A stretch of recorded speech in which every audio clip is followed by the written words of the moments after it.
नमस्कार, मैं सोनी ओझा और आप देख रहे हैं न्यूज़ प्लस 21। आइए एक नज़र डालते हैं देश विदेश व राज्य की 21 प्रमुख खबरों पर। कैंडिडेट चयन के लिए रायपुर पहुंचे पीएल पुनिया, कहा जिसका प्रतिनिधित्व बेहतर हो उसे चुना जाएगा।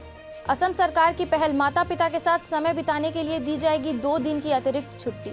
छत्तीसगढ़ में कोरोना को लेकर राहत की खबर, प्रदेश के 21 जिलों में कोरोना का नया मामला नहीं। रायपुर नगर निगम की सामान्य सभा में गरमाया अवैध प्लॉटिंग का मुद्दा।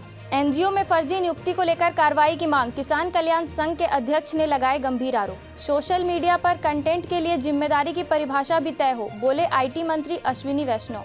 कंगना रनौत को दिल्ली विधानसभा की शांति और सद्भाव समिति ने भेजा समन। प्रधानमंत्री मोदी ने किया एशिया के सबसे बड़े जेवर इंटरनेशनल एयरपोर्ट का शिलान्यास। फ्रांस से भारत पहुंचे 2 मिराज 2000 लड़ाकू विमान, बालाकोट स्ट्राइक में पाकिस्तान के खिलाफ हुए थे इस्तेमाल।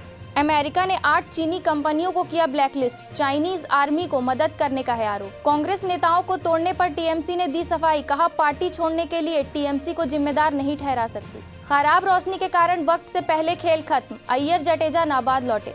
सलमान खुर्शीद की किताब बैन करने वाली याचिका खारिज, दिल्ली हाईकोर्ट ने कहा आप मत पढ़िए, आंख बंद कर लीजिए। हॉकी वर्ल्ड कप में संजय की हैट्रिक के बावजूद हारा भारत, फ्रांस ने दी मात। केजरीवाल सरकार का बड़ा ऐलान, प्रदूषण की वजह से कंस्ट्रक्शन बंद, मजदूरों को देंगे 5000 की सहायता।